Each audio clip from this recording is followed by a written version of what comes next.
Okay, so we're going to talk about the sound devices in our sample poem. You're going to want to have available to look at your notes. Obviously, I recommend a highlighter and a pen that you haven't used before, so I'm going with blue. Okay, the first thing I wanted you to notice is the idea of consonants. So what I'm going to do is I'll start with highlighting. I'm going to highlight have, and loved. Now, a lot of the sound devices that you're going to notice are very subtle, and it just means that you're tempted to say doesn't mean anything, but really just acknowledge the fact that it does connect things because that's what we're looking at. So our first example, have and love, we're going to go with its consonants. So writing that down right there, and then you might notice that there's also est and jest. This earnest and in jest. Interestingly enough, the words contrast in meaning but are connected through sound, so that gives us another example of consonants. Writing that down. Okay. Um, it's not one of your devices that we talked about, but we might as well recognize it. The and is that repetition because a lot of the sound has to do with repetition. Um, there's another est right here, earnest, just, honest eyes for you to see. Um, we can talk about the rhyme a little bit because that's what's interesting. Um, in this, there's a lot of what's called masculine rhyme because um, it's always one syllable that's rhyming. Um, I wouldn't advise anyone to really write about rhyme because it gets a little tricky as to well, what are you supposed to say about it. But I would say that recognizing it for the sake of multiple choice will be helpful. Um, okay, so then in these two lines, not much is going on in there. There's a little more consonants with the caught and against. I forgot um, caught and against that those T sounds, which also sort of bring to mind that idea of cacophony. It's not that it's a hurtful sound. Don't mistake cacophony for like awful bad sounding words, but it is a little harsher in the sense that it doesn't flow as easily. So it doesn't have that mellifluous euphonic sound. It's a little bit more of a stoppage. And when you say caught your hand against my breast and cheek and breast, sorry, go with that one as well. It's more of a stopping, which then again accentuates the uh, sounds and feelings that the speaker is acknowledging in her failure to love this person well. Okay. Um, you have the nice, obvious things that we know alliteration, follies flung.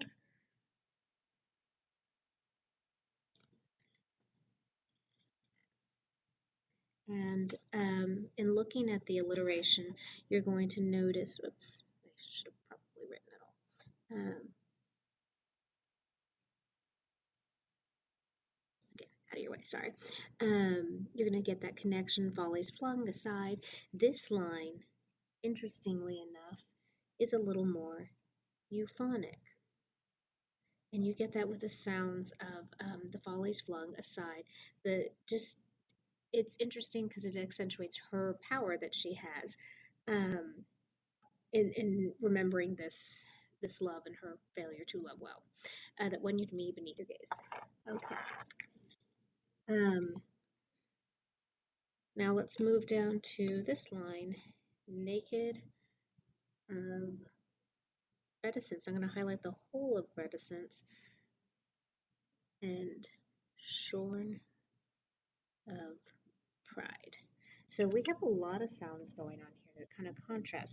The naked, you would kind of call that a cacophony, cacophonous sound. Reticence has the softer sounds. And then it repeats again, but in inverse order. euphony, and then pride has that very single syllable cacophony. And that's interesting because we have that change in a power because she recognizes that he takes her authority, and yet she's she's weakened, but then she does have her power that we get there. We talked about the irony before um, in these lines, and some of the annotations are not on this poem because I'm using a sample that we had some technical difficulties. Um, okay. We have another bit of alliteration with like and little and wicked and ways.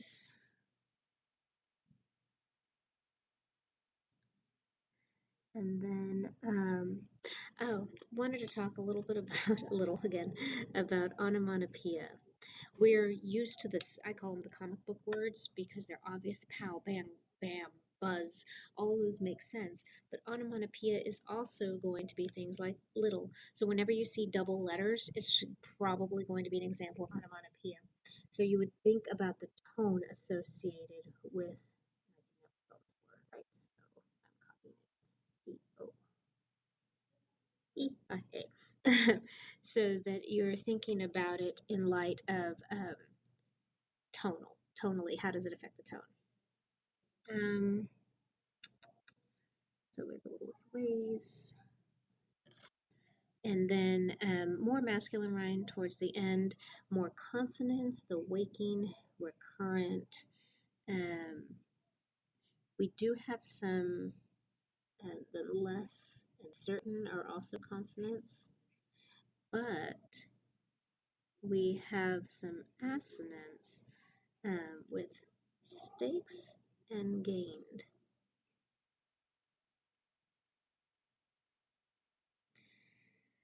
Um, girl and ghost. Oh, ghost and girl. That's how it goes. And then you and new is some internal rhyme.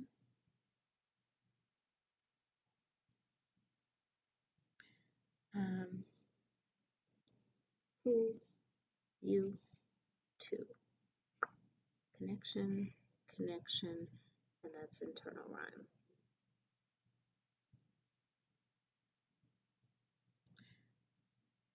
Okay. The endings of the rhyme scheme, if you were going to look at each of these, you would notice that most of them are masculine rhyme. That's something that you might talk about in the connection.